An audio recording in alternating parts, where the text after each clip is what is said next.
ನಿಮ್ಮೆಲ್ಲರ ಪ್ರೀತಿ ಅಭಿಮಾನಕ್ಕೆ ನನಗೆ ಜನ್ಮ ನೀಡಿದ ಈ ಪುಣ್ಯ ಭೂಮಿಗೆ ನಾನು ತುಂಬಾ ಋಣಿಯಾಗಿರ್ತೀನಿ. ಇಷ್ಟು ದಿನಗಳವರೆಗೆ ಕಾಶ್ಮೀರದ ಗಡಿಯಲ್ಲಿತ್ತು ಸೇವೆ ಮಾಡಿ ಬಂದಿನಿ. ಇನ್ನು ಮೇಲೆ ಈ ನನ್ನ ಹುಟ್ಟೂರಿನ ಸೇವೆ ಮಾಡ್ತೀನಿ ಅಂತೇಳಿ ಈ ಸಂದರ್ಭದಲ್ಲಿ ನಾನು ಮಾತು ಕೊಡ್ತಾ ಇದ್ದೀನಿ. ಸರ್, 35 ವರ್ಷಗಳ ಕಾಲ ದೇಶ ಸೇವೆ ಮಾಡಿ ಮತ್ತೆ ನಮ್ಮ ಗ್ರಾಮಕ್ಕೆ ಆಗಮಿಸಿದ್ದಕ್ಕೆ ತಮಗೆ ಸ್ವಾಗತ ಸುಸ್ವಾಗತ ಸರ್. ತಮ್ಮ ವೀರ ಪರಾಕ್ರಮಗಳ ಬಗ್ಗೆ ನಾವು ಟಿವಿಯಲ್ಲಿ ಪೇಪರ್ ಮಾಧ್ಯಮದಲ್ಲಿ ಕೇಳಿ ತಿಳ್ಕೊಂಡಿದ್ದೀವಿ ಸರ್.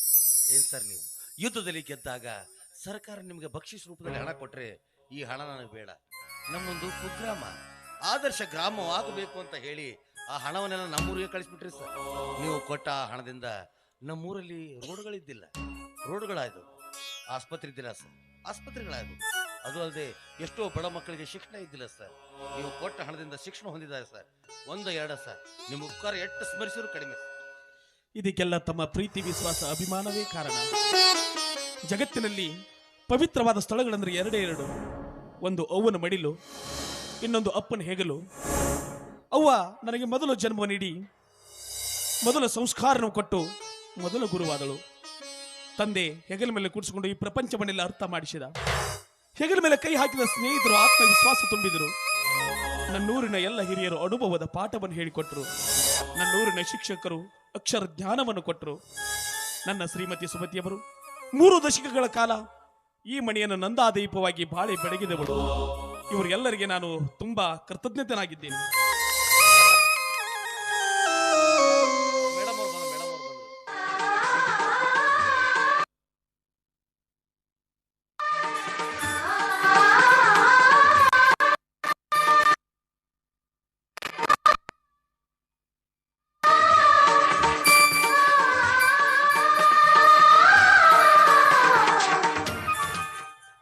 ಒಂದು ವಿಷಯ ನನ್ನೂರಿನ ಜನಕ್ಕೆ ನಾನು ಹೇಳಬೇಕು. ಕಾಶ್ಮೀರದ ಗಡಿಯಲ್ಲಿತ್ತು ಸಾವಿರಾರು ಟೆರರಿಸ್ಟ್ಗಳನ್ನು ಸುಟ್ಟು ಹಾಕಿ ಈ ನನ್ನ ಹುಟ್ಟೂರು ಸವನಹಳ್ಳಿ ಗ್ರಾಮಕ್ಕೆ ಜೀವಂತವಾಗಿ ಕಾಲಿಟ್ಟಿದ್ದನೆಂದರೆ ಇದಕ್ಕೆ ಕಾರಣ ನನ್ನ ತಾಯಿಯ ಋಣ, ಇಲ್ಲಿಯ ಮಣ್ಣಿನ ಗುಣ. ಮದ್ವೆ ಊರಿಂದ ಆಯಾಸವಾಗಿ ಬಂದಿದ್ದೀನಿ. ಬಿಸಿ ಬಿಸಿಯಾಗಿ ಒಂದ್ ಹಂಡೆ ನೀರು ಕಾಸಿದ್ದೀನಿ. ಮೊದಲು ಜಳಕ ಮಾಡಿ ನಡೀರಿ. ಇಲ್ಲ, ಆಮೇಲೆ ಸ್ನಾನ ಮಾಡಿದ್ರೆ ಆಯ್ತು. ಕಾಶ್ಮೀರದಿಂದ ಬರುವಾಗ ಆಪಲ್ ತೆಗೆದುಕೊಂಡು ಬಂದಿದ್ದೀರಿ. ಹಾ ಸರ್, ಆ ಆಪಲ್ ಸಟ್ ಬೇಕು ಸರ್. ಆಪಲ್ ಸಟ್ ಅಲ್ಲದು, ಗುರುತಿಲ್ಲ ಸರ್. ಹಲೋ ಅನ್ನೋದು ಆಪಲ್ ಸಟ್ ಅಲ್ಲದು, ಹಲೋ ಹಲೋ ಶೇಬು ಹಣ್ಣು ಗೊಂಚಲು ಬರುವ ತೆಗೆದುಕೊಂಡು ಬಂದಿದ್ದೀನಿ.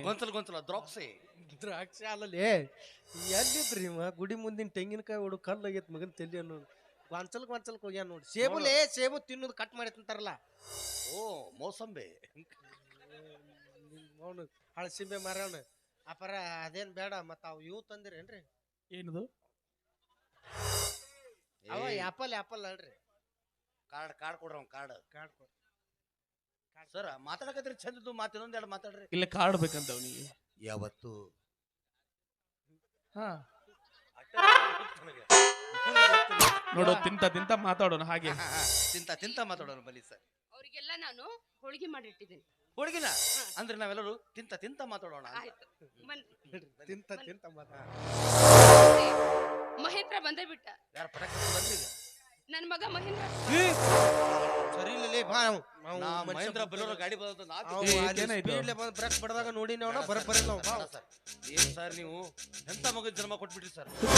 ಹಾಡು ಹಗಲನ್ನು ತಲೆಗೆ ಬಡದ್ ಬಿಟ್ಟಿದ ಸರ್ ಅವನು. ಬೇಡ ಸರ್, ನಿಮ್ ಜೊತೆ ಮಾತಾಡ್ತೀನಿ. ಅವನ ಜೊತೆ ಅಪ್ಪ ಬರ್ತಾರೆ ಅಂತ ಗೊತ್ತು ತಾನೆ. ರೈಲ್ವೆ ಸ್ಟೇಷನ್ಗೆ ಹೋಗಿ ನಿಮ್ಮ ಅಪ್ಪನ ಕರ್ಕೊಂಡು ಬರೋದನ್ನ ಬಿಟ್ಟು ಎಲ್ಲಿಗೆ ಹೋಗಿದ್ಯಾ ಊರು ಸುತ್ತೋಕೆ? ಮಹೇಂದ್ರ, ನನ್ನ ಸ್ವಾಗತಿಸಬೇಕೆಂದು ನನ್ನ ಊರಿನ ಜನರೆಲ್ಲ ರೈಲ್ವೆ ಸ್ಟೇಷನ್ ವರೆಗೆ ಬಂದಿದ್ದರು. ಆ ಸಾವಿರಾರು ಜನಗಳ ಮಧ್ಯೆ ನನ್ನ ಕಣ್ಣುಗಳು ನಿನ್ನನ್ನೇ ಹುಡುಕ್ತಾ ಇದ್ದವು. ಅಲ್ಲೆಲ್ಲೂ ನೀನು ಸುಳಿವಿ ಸಿಗ್ಲಿಲ್ಲ. ಹೋಗ್ಲಿ ಬಿಡು, ಈಗಲಾದ್ರೂ ಬಂದಿಯಲ್ಲ. ಹೇಗಿದೆಯೋ ಕಂದ? ಕಾಣಕತ್ತನಪ್ಪ, ಹೆಂಗ್ ಕಾಣಕತ್ತಾನೆ? ನಿನಗೇನಾಗಿದೆಯೋ? ಒಳ್ಳೆ ಮನ್ಮಂತ ಕಂಡಂಗೆ ಕಾಣ್ತಾ ಇದೆಯಲ್ಲ. ಅಂದಾಗೆ ಯಾರೀ ಹುಡುಗಿ? ಇವಳು ಶರ್ಮಿಳಾ ಅಂತ ಹೆಂಡ್ತಿ. ಶರ್ಮಿಳಾನ? ಹೌದು, ನನ್ನ ಹೆಂಡತಿ ಶರ್ಮಿಳಾನ. ಅಲ್ಲಪ್ಪ, ಏನ್ ಹೇಳ್ತಾ ಇದೀಯೋ ನೀನು ಹೇಳ್ತಿರೋ ಮಾತು? ಕರೆನ ಐತವ, ಕರೆನ ಐತೆ. ಏಕಿ ನಾನು ಪ್ರೀತಿ ಮಾಡಿದ ಹುಡುಗಿ ಅದಾಳ. ಈ ಮನೆಗೆ ಈಕಿನ ಹಂಗ ಕರ್ಕೊಂಬಂದಿಲ್ಲ. ರಿಜಿಸ್ಟರ್ ಆಫೀಸ್ಗೆ ಹೋಗಿ ಮದ್ವಿ ಹಾಗೆ ಕರ್ಕೊಂಬಂದನ. ಈಕೆ ಇನ್ನು ಮುಂದೆ ಇಲ್ಲೇ ಇರ್ತಾಳ, ಇಲ್ಲೇ ಇರ್ತಾಳ. ಇಷ್ಟ ಸಾಕ? ಇನ್ನ ಏನ್ರ ಹೇಳ್ಬೇಕ? ಸಾಕಪ್ಪ, ಸಾಕು. ನಿನಗೆ ಜನ್ಮ ನೀಡಿದಕ್ಕೆ ನಮ್ಮೆಲ್ಲರ ಜನ್ಮ ಸಾರ್ಥಕವಾಗೋಯ್ತು. 3 ದಶಕಗಳ ಕಾಲ ಗಡಿಯಲ್ಲಿ ನಿಂತು ಸೇವೆ ಮಾಡಿ ಮನೆಗೆ ಬಂದ ಅಪ್ಪನಿಗೆ ಮರೆಯಲಾರದ ಕಾಣಿಕೆಯನ್ನೇ ಕೊಟ್ಟೆ. ಮರೆಯಲಾರದ ಕಾಣಿಕೆಯನ್ನೇ ಕೊಟ್ಟೆ. ಅಲ್ಪ ನೀನು ಮದುವೆ ಆಗ್ತೀನಿ ಅಂತ ಒಂದೇ ಒಂದ್ ಮಾತು ಹೇಳಿದ್ರೆ ಒಳ್ಳೆ ಮನೆತನದ ಹೆಣ್ಣು ನೋಡಿ ನೀನ್ ಮದುವೆ ನಾವು ಮಾಡ್ತಿದ್ವಲ್ಲೋ. ಅಂದ್ರೇನು ನಿಮ್ಮ ಮಾತಿನ ಅರ್ಥ?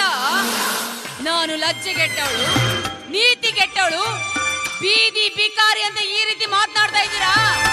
ಹಲೋ, ನೀವೇನೇ ಮಾತಾಡೋದು ಇದ್ರು ನಾಲ್ಗೆ ಮೇಲೆ ಹಿಡ್ತಾ ಇಟ್ಕೊಂಡು ಮಾತನಾಡಿ. ನೋಡುವಾ ತಂಗಿ, ಮದುವೆ ಅಂದ್ರ ಗುರು ಹಿರಿಯರು, ಅಣ್ಣ ತಮ್ಮ, ಅಕ್ಕ ತಂಗಿ, ಜಾತಿ ಕುಲ ಗೋತ್ರ ಇದನ್ನೆಲ್ಲ ನೋಡಿ ಮಾಡುದಕ್ಕ ಮದುವೆ ಅಂತ. ಅಷ್ಟಿಲ್ದ ಹಿರಿಯರು ಒಂದು ಮಾತು ಹೇಳ್ಯಾರೇನ್ರಿ, ನಾಯಿನ್ ನೋಡಿ ಕುನ್ನಿ ತರಬೇಕಂತ, ತಾಯಿನ್ ನೋಡಿ ಹೆಣ್ಣು ತರಬೇಕಂತ. ಇದು ನಿಮ್ ತಾಯಿ, ನಾನು ನೀತಿಗೆಟ್ಟೋಳ ಮಗಳು, ಬೀದಿ ಬಿಕಾರಿ, ಯಾರಿಲ್ಲ ಅನಾಥೆ ಅಂತ ಬಾಯಿಗೆ ಬಂದಂತೆ ಮಾತಾಡ್ತಾ ಇದ್ರು. ಕೇಳ್ತಾ ಸುಮ್ಮನೆ ಇದ್ದಿದ್ರಲ್ಲ, ನಿಮ್ಗೆ ಪರಿಣಾಮನ ಆಗ್ತಿಲ್ವೇನ್ರಿ? ನಿನಗೆ ಯಾಕೆ ಅನ್ನಕ್ ಹೋಗ್ಲವಾ? ನಿನಗೆ ಯಾಕೆ ಅನ್ನಕ್ ಹೋಗ್ಲಿ? ನನ್ನ ಮಗ ಮಾಡ್ಕೊಂಡು ಬಂದಿರೋ ಘನಂದಾರಿ ಕೆಲ್ಸಕ್ಕ ನನ್ನ ಹೊಟ್ಟೆ ಉರಿಯಾಕತ್ತವ. ಆ ಸಂಕಟಕ್ಕ ನನ್ನ ಮಗನೇ ಮಾತಾಡಕ. ಸಾಕ್ ನಿಲ್ಸವ, ಏನ್ ಮಾತಾಡಕತ್ತಿ? ನೀನೇನ ಇದ್ರು ಮಾತಾಡೋದು ನನಗ, ನನ್ನ ಹೆಂಡತಿಗಲ್ಲ. ನೀ ಏನ ಮಾತಾಡಿದ್ರು ನನಗ ಮಾತಾಡ್ಬೇಕು. ಸುಮತಿ, ಯಾಕೆ ಒದರಾಡ್ತಾ ಇದ್ದೀಯ? ಈಗ ಒದರಾಡಿ ಏನ್ ಪ್ರಯೋಜನ? ಒಂದೇ ಒಂದು ಕತ್ತಿರೋ ಅಗಸ ಅದರ ಕುದುರೆ ತರ ಬೆಳೆಸ್ತಾನಂತೆ. ನಮಗಿರೋದು ಒಬ್ಬನೇ ಮಗ, ನಾವು ಇವನನ್ನು ಹಾಗೆ ಬೆಳೆಸ್ಬಿಟ್ಟಿವಲ್ಲ ಅಂತ ಈಗ ಅನಿಸ್ತಾ ಇದೆಯಾ? ಏನಪ್ಪ ಹಂಗಂದ್ರ ನಾ ಕತ್ತಿ ಅನ್ಕೊಂಡೇನ? ಆರ್ಮಿದಿಂತ್ರ ರಿಟೈರ್ಡ್ ಆಗಿ ಬಂದಿ ಇಲ್ಲಿಗೆ. ಹೆಂಗಿರ್ಬೇಕು ಹಂಗ ಇರ್ಬೇಕ. ಇದ ನಿನ್ನ ಆರ್ಮಿ ಬೆಟಾಲಿಯನ್ ಅಲ್ಲ. ಇಲ್ಲಿ ನಿನಗೆ ಕೈಗೊಂದು ಕಾಲಿಗೊಂದು ಆಳೂ ಇಲ್ಲ. ಇದ ನನ್ನ ಮನೆ, ನಾ ಹೇಳಿದಂಗ ಕೇಳ್ಬೇಕ. ಏನಾರ ನಾ ಹೇಳಿದ್ದೆ ಕೇಳಲಿಕ್ಕಂದ್ರ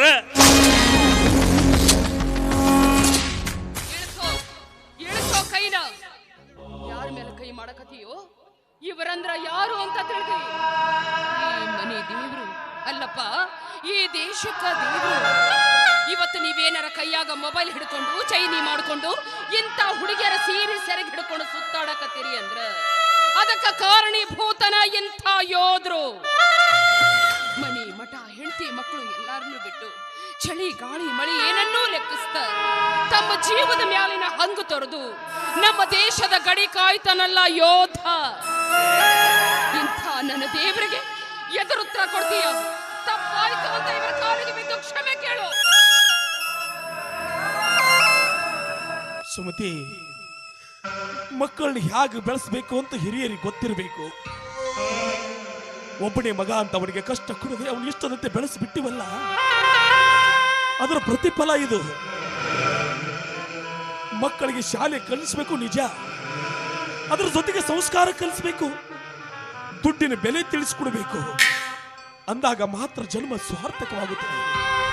ಇಲ್ಲದಿದ್ರೆ ನಮ್ಮಂತ ತಂದೆ ತಾಯಿಗಳು ಇಂಥ ಸಂಕಷ್ಟ ಸರಮಾಲಿಗೆ ಎದುರಿಸಬೇಕಾಗುತ್ತದೆ ಅನ್ನೋದಕ್ಕೆ ನಾವೇ ಜೀವಂತ ಉದಾಹರಣೆ ಕಡೆ, ಜೀವಂತ ಉದಾಹರಣೆ. ತಾಯಿ ಆದವಳು ತನ್ನ ಮಗುನ 9 ತಿಂಗಳು ಗರ್ಭದಲ್ಲಿಟ್ಟು ಕಾಪಾಡ್ತಾಳೆ. ತದನಂತರ ಸಾವು ಬದುಕಿನ ಮಧ್ಯೆ ಹೋರಾಟ ನಡೆಸಿ ಹೊರ ಪ್ರಪಂಚಕ್ಕೆ ಕರೆತರ್ತಾಳೆ. ಆ ಹಕ್ಕಿಗೆ ರೆಕ್ಕೆ ಪುಕ್ಕ ಎಲ್ಲ ಬಲತ ಮ್ಯಾಗ ಪಕ್ಕದಾಗ ಇಂಥ ಒಬ್ಬಕ್ಕೆ ಸುಂದರಿ ಸಿಕ್ಕ ಮ್ಯಾಗ ಹೆತ್ತವರನ್ನೇ ಮರ್ತು ಬಿಡ್ತಾರ. ಅವ್ವ ಸಾಕ್ ನಿಲ್ಸವ, ಏನ್ ಮಾತಾಡಕತ್ತಿ? ಎಲ್ಲ ಬಿಲ್ಲಾರ ನಾಲ್ಗೆ ತಿಳಗಿಸಿಂದ ಏನ್ ಬೇಕಾದ್ರೂ ಮಾತಾಡ್ತೈತ ನಡೀತಾನ. ನೀನು ನನ್ನ ಪಾಲಿಗೆ ತಾಯಿಯಾಗಿ ಬರಲಿಲ್ಲ, ದೊಡ್ಡ ನಾಯಿಯಾಗಿ ಬಂದೆ.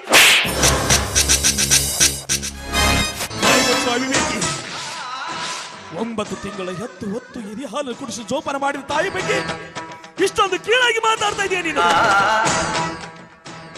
ನೀನೇನು ಉಸಿರಾಡ್ತಿದ್ದಿ ನೋಡು, ಈ ಉಸಿರಿನ ಒಂದೊಂದು ಕಣ ಕಣನು ನಿನ್ನ ತಾಯಿ ನಿನಗೆ ನೀಡಿದ ಭಿಕ್ಷೆ ಕಣೋ, ಭಿಕ್ಷೆ. ಸುಮತಿ, ಈ ಕೆಟ್ಟ ಹುಳ ಇಂಥದ್ದು ಹುಟ್ಟುತ್ತಿದ್ದ ಮೊದಲೇ ಗೊತ್ತಿದ್ರೆ ಗಟ್ಟಿ ಜೀವ ಮಾಡಿ ಇಬ್ರು ಸುಟ್ಟು ಹಾಕಿ ಬಿಟ್ಟಿದ್ರೆ ಇಂಥ ಸಂಕಷ್ಟ ಸರಮಾಲಿನ ಎದುರಿಸಬೇಕಾಗ್ತಿರ್ಲಿಲ್ಲ. ಅಷ್ಟಿಲ್ಲದೆ ಹಿರಿಯರೊಂದು ಮಾತು ಹೇಳ್ಯಾರೇನ್ರಿ, ಮುತ್ತು ಕೊಡೋಳು ಬಂದಾಗ ತುತ್ತಿಟ್ಟವಳನ್ನ ಮದ್ದು ಬಿಡುವುದು ಈ ಲೋಕದ ರೂಢಿ ಎಂದು. ಅಂದ್ರೇನ್ರಿ, ಇಷ್ಟಕ್ಕೆಲ್ಲ ನಾನೇ ಕಾರಣ ಅಂತ ಹೇಳಕತ್ತೀರ ಹೌದಿಲ್ಲ ನೀವು? ಪಡ್ಕೊಂಡೆ ಪ್ರೀತಿ ಪ್ರೇಮ ಅಂತ ನನ್ನ ಬೆನ್ನ ಹತ್ತಿ ಬರಬೇಡಿ ಅಂತ ನನ್ನ ಮಾತೆಲ್ರಿ ಕೇಳ್ತೀರಾ? ಈ ಗಂಡು ಜಾತಿನ ಇಷ್ಟು ತಂದೆ ತಾಯಿ ಗುಲಾಮರಾಗಿ ಬಿದ್ದಿರ್ತೀರಾ? ಅವ್ರು ಹೇಳ್ದಾಗ ಕೇಳಿ ಅವ್ರು ತೆಗೆದ ಕನ್ಯೆಯನ್ನೇ ಮದುವೆ ಆಗಿ ಹಾಯಾಗಿ ಅವ್ರ ಕಣ್ಣು ಮುಂದಿರೋದನ್ನ ಬಿಟ್ಟು ಪ್ರೀತಿ ಪ್ರೇಮ ಅಂತ ನಮ್ಮ ಬಣ್ಣ ಹುಡುಗಿ ಜೀವನ ಯಾಕೆ ಹಾಳು ಮಾಡ್ತೀರಾ? ನೋಡಮ್ಮ ತಾಯಿ, ನೀನು ಯಾರು ಎತ್ತಂತ ಒಂದು ಗೊತ್ತಿಲ್ಲ ನಮಗೆ. ನನ್ನ ಮಗನ ಕೈ ಹಿಡ್ಕೊಂಡು ಈ ಮನೆಗೆ ಬಂದಿದೀಯ. ಹೆತ್ತವರು ತಮ್ಮ ಮಕ್ಕಳ ಬಗ್ಗೆ 10 ಕನಸು ಕಟ್ಕೊಂಡಿರ್ತಾರಂತೆ. ಹಾಗೆ ನಾವು ನಮ್ಮ ಒಬ್ಬನೇ ಮಗನ ಬಗ್ಗೆ ಬೆಟ್ಟದಷ್ಟು ಕನಸು ಕಟ್ಕೊಂಡಿದ್ದೀವಿ. ಆ ಕನಸು ಇಷ್ಟು ಬೇಗ ಒಡೆದು ನುಚ್ಚು ನೂರು ಆಗ್ತದೆ ಅಂತ ಭಾವಿಸಿರ್ಲಿಲ್ಲಪ್ಪ. ನುಚ್ಚು ನೂರು ಆಗ್ತದೆ ಅಂತ ಭಾವಿಸಿರ್ಲಿಲ್ಲ. ನೀವು ಕಣ್ಣೀರು ಹಾಕ್ತಾ ಇದ್ದೀರಾ? ಯುದ್ಧ ಭೂಮಿಯಲ್ಲಿ ವೈರಿಯನ್ನು ಸದೆ ಬಡಿಯುವಂತ ವೀರ ಯೋಧ ನೀವು. ನಿಮ್ಮೆದೆಯಲ್ಲಿ ಸೇಡಿನ ಕಿಚ್ಚಿರಬೇಕೇ ವಿನಃ ಯಾವುದೇ ಕಾರಣಕ್ಕೂ ಕಣ್ಣೀರು ಹಾಕಬಾರ್ದು ರೀ, ಹಾಕಬಾರ್ದು. ಸುಮತಿ, ನಾನು ಗಡಿ ಕಾಯ್ತಿರ್ಬೇಕಾದ್ರೆ ಒಳಗೆ ನುಗ್ಗಿ ಬರುವ ಕೇಡುಗಳಿಗೆ ಯಾಕೆಂದ ಕೊಂದು ಹಾಕ್ತಾ ಇದ್ದೆ. ಈ ನನ್ನ ಕೈರೋ ಕೋವಿನಿಂದ ಕ್ಷಣಾರ್ಧದಲ್ಲಿ ಸುಟ್ಟು ಹಾಕಿ ಬಿಡ್ತಾ ಇದ್ದೆ. ಆದರೆ ಈ ನನ್ನ ಸಂಸಾರ ಎಂಬ ಗೂಡಿನಲ್ಲಿ ಈ ಮಗನೆಂಬ ಕೆತ್ತಲು ಹುಳು ತುಂಬಿಕೊಂಡು ಬಿಟ್ಟಿದೆ ಅಲ್ಲ, ಇದಕ್ಕೇನ್ ಮಾಡಿ ಮಾಡಕ್ಕಾಗುತ್ತೆ? ಗೂಡನ್ನು ತಿಂದು ತೇಗಿದಾಗ ಮತ್ತೊಂದು ಗೂಡು ಕಟ್ಟಬೇಕು ವಿನಃ ಸತ್ತೋಗೋ ಪ್ರಯತ್ನ ಮಾಡಬಾರ್ದು. ಒಟ್ಟಾರೆ ನಾನು ಈ ಮನೇಲಿ ಇರೋದೇ ನಿಮ್ಗೆ ಇಷ್ಟ ಇಲ್ಲ ಅಂತ ಕಾಣಿಸುತ್ತೆ ನೋಡಿ. ನನ್ನ ತವ್ರ ಮನೆ ಬಿಟ್ಟು ಬರ್ರಿ. ಯಾಕೆ ಶರ್ಮಿಳ, ನಿನ್ನ ತವ್ರ ಮನೆಗೆ ಯಾಕೆ ಹೋಗ್ತೀಯ? ನಾನು ನಿನ್ನ ಗಂಡ ಅನ್ಸ್ಕೊಂಡು ನಾವು ಇಲ್ಲೇ ಅದೇನೆ. ಪ್ರಪಂಚ ತುಂಬಾ ದ್ವಾರದೈತಿ. ನಮ್ಮಿಬ್ಬರ ಬದುಕು ಎಲ್ಲಾದ್ರೂ ಕಟ್ಕೊಳ್ಳೋಣ, ಬಾ ಹೋಗೋಣ. ಮಹೇಂದ್ರ,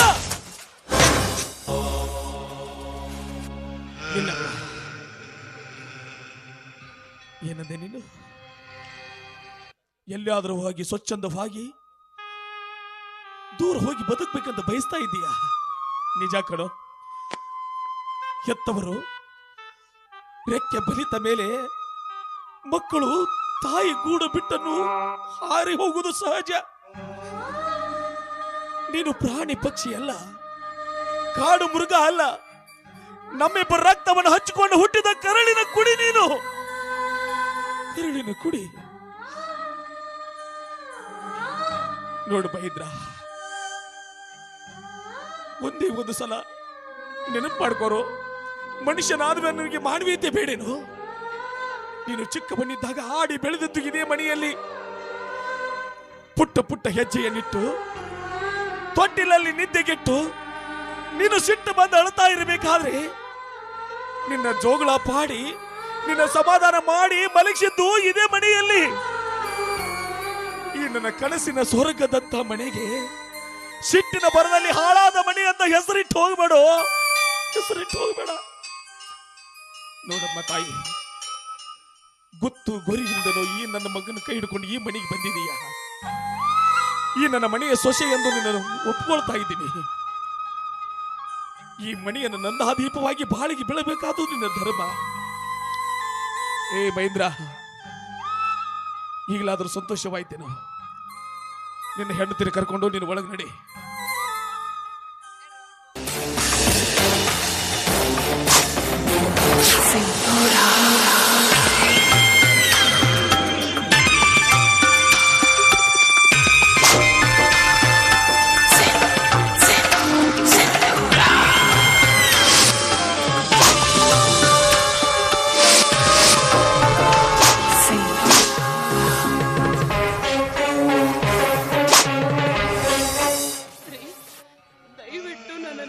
ಕ್ಷಮಿಸ್ಬಿಡ್ರಿ ಕ್ಷಮಿಸ್ಬಿಡಿ. ನಿಮ್ಮ ಆಸೆಯಂತೆ ನಿಮ್ಮ ಮಗನನ್ನ ಬೆಳೆಸೋದಕ್ಕೆ ನನ್ನಿಂದ ಆಗ್ಲಿಲ್ಲ ಅಂದ್ರೆ ನನ್ನಿಂದ ಆಗ್ಲಿಲ್ಲ. ಸುಮತಿ, ಯಾವ ಜನ್ಮದ ಕರ್ಮದ ಫಲ ಏನೋ, ನಮ್ಮ ಮಗ ನಮ್ಮ ಇಷ್ಟದಂತೆ ಬೆಳಿಲಿಲ್ಲ ಕಣೆ, ನಮ್ಮ ಇಷ್ಟದಂತೆ ಬೆಳಿಲಿಲ್ಲ. ಆದ್ರೆ ಅದು ಈಗ ಸಸಿ ಎಲ್ಲ ಹೆಮ್ಮರವಾಗಿ ಬೆಳೆದು ನಿಂತಿದೆ.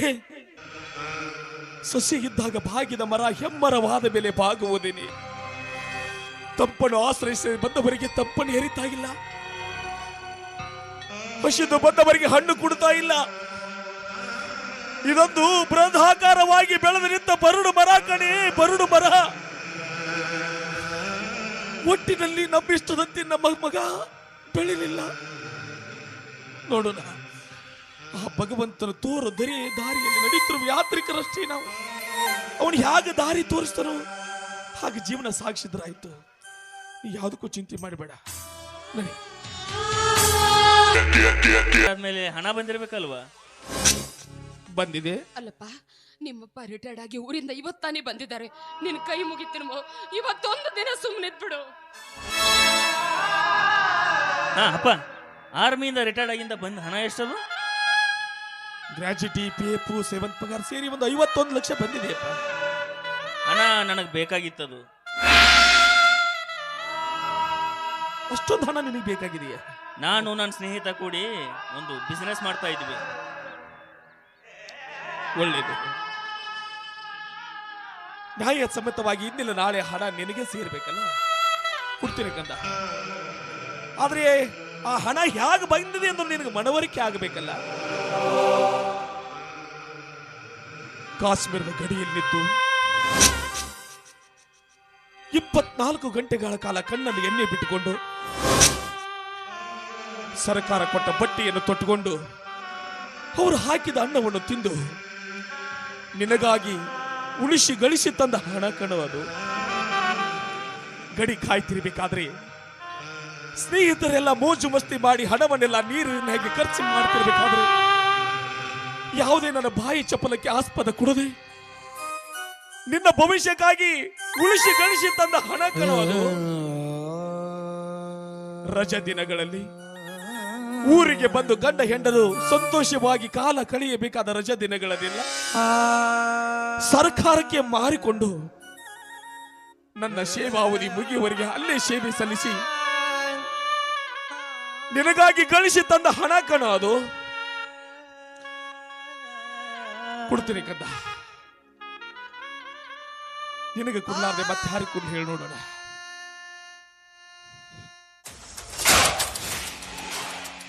ಇದನ್ನ ನಿನ್ನ ಅಕೌಂಟ್ ನಂಬರ್ ಹಾಕು.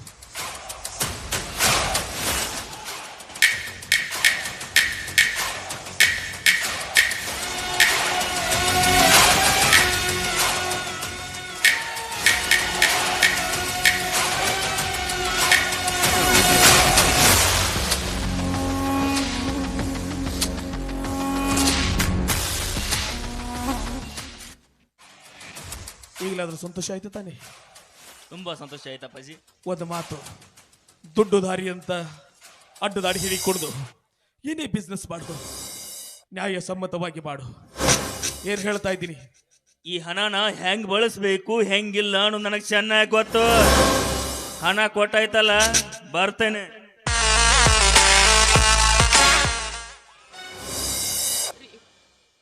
ಏನ್ರಿ ಇದೆಲ್ಲ? ಮಗ